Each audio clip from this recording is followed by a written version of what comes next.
has been an offense explosion to start off training camp. There have been fireworks all across the field. Today, we will highlight some of those playmakers who have been making an impact to start training camp and what this can mean going into 2024. But with that, let's get the chit chat and let's have some fun.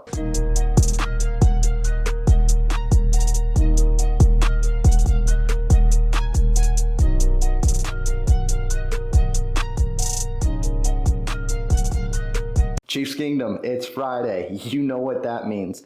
Pads are on. Training camp is officially begun. It's full steam ahead. You know them boys are ready for this moment. Shoot, just ask George Karlaftis. These boys are ready to make some hits. But before we zone into today's practice, let's rewind a little bit and go back to what's happened on Tuesday and Wednesday before the Kansas City Chiefs had their off day on Thursday. And let's just focus on this offense because they have been making plays and there is a lot to discuss. So let's start in that tight end room with the rookie tight end himself and Jared Wiley, who has been showing out and being a big threat with Patrick Mahomes and the ones. I'm going to temper back expectations a little bit because I see Chiefs Kingdom going crazy on social media saying he's going to be a huge impact his rookie year and maybe even pushing Travis Kelce to retirement. Let's pause one. Let's stop there. Travis Kelce's the GOAT. Travis Kelce is going to get his. Travis Kelce is still the main one target in KC. Don't get it twisted. But what I would love to see from Jared Wiley is the continued progression. Let's see how it looks in live games, starting in preseason. Let's see him be that threat. He's going to get his in regular season, but you got to realize, with Andy Reid, rookies slowly translate into the league. So he will get his, but it's going to be in small packages. What I want to see from the Kansas City Chiefs moving forward is that nice 3 tight end set with Kelce, Noah Gray, and Jared Wiley. A lot of us forget Noah Gray is on this team, but he is a legit weapon as well. Every time the ball is thrown at him, he makes a play. But what Jared Wiley brings that is so different is his size, and he's also very athletic. He can be the guy we hoped Justin Ross would be, to where those red zone woes disappear. You bring Jared Wiley in the game, you man him up and let him go get a football. That's what I want to see from Jared Wiley. Those small kind of packages to where you need someone to go get up, number 12's number is out there and trying to make a play. Temper back the expectations. He's not going to get 800 yards his rookie year. He's not going to get 1,000 yards. He's definitely not forcing Travis Kelce out the door, but he can definitely be a great compliment to him, and that's what I'm expecting. Now let's move on to the wide receiver room because they've been making plays. They've been showing out to start training camp. But a lot of Chiefs Kingdom has been concerned with Xavier Worthy missing from practice the last 3 days with strep throat that the deep ball may not be the same. I'm going to put y'all on pause again. Did y'all forget we got Hollywood Brown? Because these last 2 days, Hollywood Brown has been stretching the field and been making plays. This wide receiver room is probably the speediest wide receiver room the Kansas City Chiefs have ever had. Yes, I am going to test the Legion of Zoom. It's going to be great when Xavier Worthy is fully healthy and when he recovers from a strep throat. We'll find out today. I don't know the severity of strep throat. It literally can be a day, and it can be nagging and last a whole week or two. So hopefully he's able to recover and be back sooner rather than later. Thankfully, it's not a major injury to where it's going to keep him out. Once he's healthy, he'll be ready to go. I'm intrigued to see if he'll come back when pads are ready, but those two will take the tops off, and then it's full steam ahead. And then it even gets deeper than that with guys like Montrell Washington, who was stretching the field with Patrick Mahomes. Yes, he is going to be battling for a roster spot, but that just shows you Patrick Mahomes wants that deep ball back in his arsenal. So let's zone in on Patrick Mahomes a little bit, because when everyone focuses on Patrick Mahomes, they think he's as good as it gets. That's tops. That's just that. But what if it isn't? He is literally in year 8. And when you focus on quarterbacks who go from year 8 to year 11 range, that's their prime. That's when they're ready to go.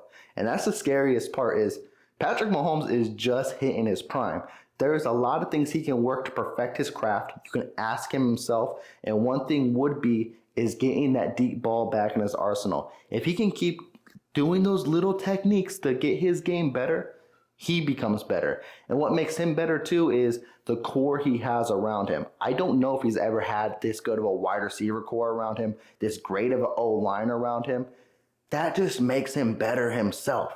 So if the league wasn't concerned, you better be, because if everyone stays healthy, this is probably going to be one of the most scariest Kansas City teams we will ever witness. And that's going to be fun to watch.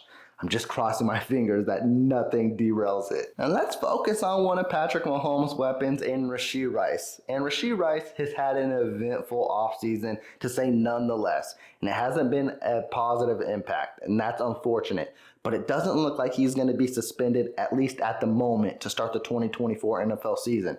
And that's huge, as I mentioned. You give Patrick Mahomes all his weapons, he can dissect each and every part of the field, and that's what's just going to make it as fun to watch. But Rashee Rice, even with as crazy as the offseason has been, you can tell he's been in the lab. Because to start the training camp, he looks good. He looks quick, and he looks like he's even elevated his game to the next level to get ready for year 2 and try to become that Kansas City Chiefs wide receiver number 1 that they have been missing since they traded away Tyreek Hill. 2 different wide receivers, but Rashee Rice can definitely have that same impact to where he becomes Mahomes' trusty wide receiver number 1. I loved what I seen from Rashee Rice to start training camp.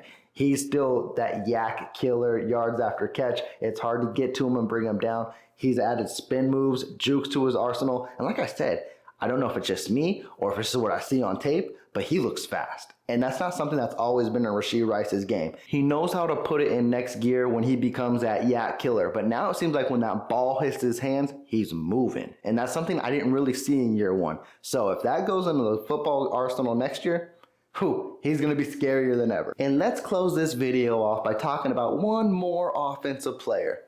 Pop. Yes, that grown man himself and Isaiah Pacheco. And a lot of people were concerned when they heard that Isaiah Pacheco got a little slender, that may impact his aggressiveness. But I'll tell you what, he looks great. He still looks as more powerful and impactful than ever, but he looks speedy. He has a nice little twitch to his game that I didn't really realize or recognize last year. I saw one beautiful catch to where he juked out a defender and then just took off. Isaiah Pacheco has always had that speed to where he was stomping the ground, but now he looks light on his feet. He's still stomping the ground, but it's like in a lighter version, which is kind of crazy to say, and he's just taking off. Year 3 for Isaiah Pacheco will be huge. A lot of Chiefs Kingdom know the name Isaiah Pacheco, but I believe in year 3, Isaiah Pacheco is going to make himself a name league-wide and be respected. I may even go out on a limb. I don't know, but there's something holding me back saying Isaiah Pacheco can easily be a top 10 running back in this league, and I want to stretch it to say a top 5.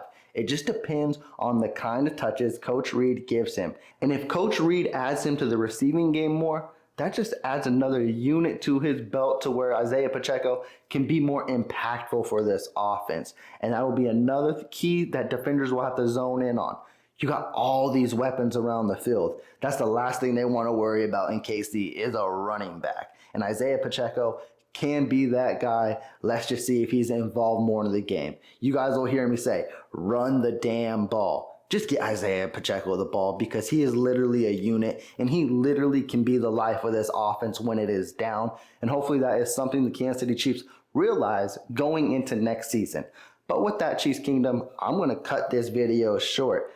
Pads are on. We're full steam ahead. I will get a video out for you guys Saturday to recap today. And with that, Chiefs Kingdom, please be sure to subscribe to the channel. I do got a lofty goal of 2,000 subscribers before the start of the season, but we can make it possible. We'll get that live stream popping for that Thursday night Ravens and Chiefs banner night. It should be fun. Also, please do like this video. I do appreciate all the support. It does help the channel out really greatly. I appreciate each and every one of y'all for checking in. And as always, thank you for watching. I'll check back in with y'all shortly. Peace.